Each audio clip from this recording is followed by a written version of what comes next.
We are seeing a lot of smoke still coming from the building. It's an improved situation, I have to say, on an hour or two ago.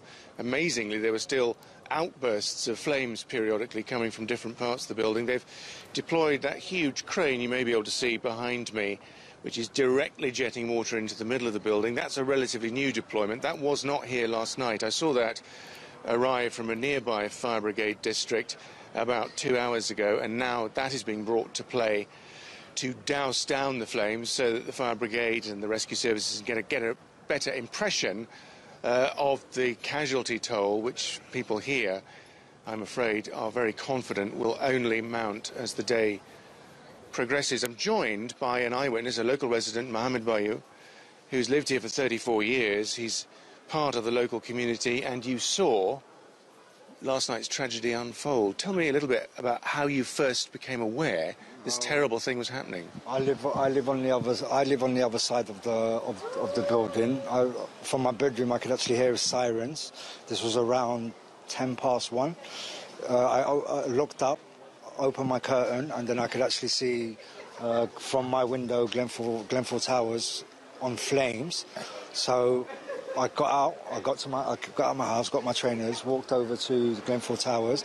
At that time, it was just from, I would say, second floor to sixth floor. Just this corner, just right? the corner, very localised fire. Just from the corner. It was just the corner bit. So when I got here, it was just the corner bit that was on fire.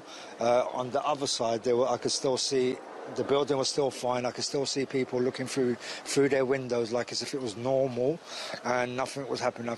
I believe that they were thinking that they were going to contain that little small area first, and that everything was going to be fine.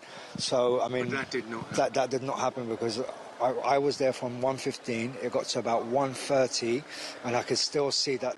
Now the building had gone from second to all the way up to about the 20th floor, where you could see the whole... All in about half an hour, the whole building? I would say less, in about 20 minutes. The whole side... No, that whole side of it was all on fire.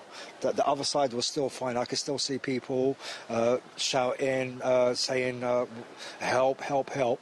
But no one actually went over there to help them with anything, because they were concentrating on just dealing with that fire. And from what I know, we started hearing explosions and debris flying off the building. So then we were told to move back by the police. So we were taken all the way back to the end of Kensington Sports Centre. And you saw people at the windows at that stage getting more and more desperate. Yes, more and more desperate. And at that time, even I was just thinking. And then someone told me, "Oh, people have been told to just stay in their houses until they secured that first line of fire." So I found that really strange, because I even saw someone between 15th and 13th floor just looking out, just miring, looking out. Staying in the apartment? Just staying in the apartment. He didn't look like he was running around looking to get out anything. He was just thinking that they're just going to deal with that bit, and then that's it. That was going to be it. It was only when I got to the other side of Kensington New Pauls, and this was like after 35 minutes I had been there by now. The whole side has started to burn, and all we could hear is people screaming, "Help! Get me out of here!"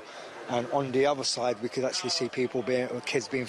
I don't know if they were kids, because I can't say if they were kids. They were just people that were being thrown from 5th floor, 6th to 7th, and then from later on, when all of that side was burnt, you could see people throwing themselves out from the other side. And that was from, I would say, 14, 15, going all the way.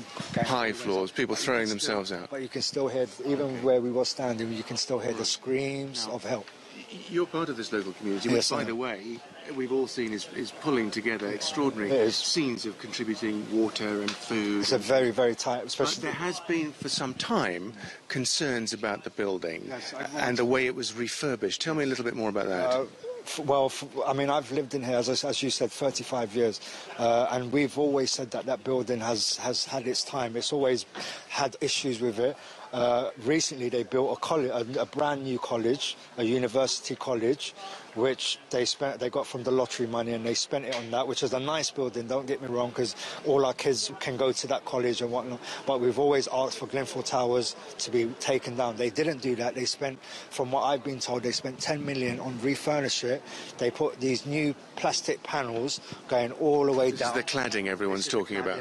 Everyone's talking about. And on the side of it, there's these plastic plastic containers that go up. They're all black. They're like one left. They all go down, and they've got all these little panels that come down, and they're the ones that the things that started burning quite heavy. You can actually see that's where the fire was actually. You can see in the houses there weren't fire, but outside you can see all the panels burning, and you can. Usually when something burns, you can tell when something's burning. This was like someone poured fuel over the building, and it just shot up from bottom to top, all the way to the top. And I was actually shocked that people on that side were still not told to get out the building. And also, as I said, I met a few people that did get out, one from 7th floor, that he said to me that he didn't realise that there was anything going on until he went to the kitchen and he saw smoke, and then he grabbed his wife and his kid. He opened the door, and then he heard the fire alarms, which are on the corridors, not in people's houses. He didn't hear it within his own apartment? Not within his... Everyone seems to say that it's in the corridor where the lifts are, not in the actual houses itself. Mohammed, thank you very much. A very harrowing night for you, but thank you for such a fulsome and articulate description of what happened. And clearly, Andrea, there are increasing numbers of stories like Mohammed's casting doubt on the safety of the building, talking about the speed with which the flames spread, the confusion as to what people should do, whether they should stay in their apartments or try and get out as soon as possible. A terrible, terrible night.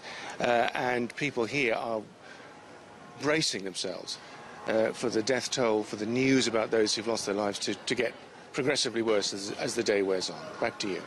Okay, Simon, thank you for that. And of course, we'll be checking in with you throughout the day as more developments occur.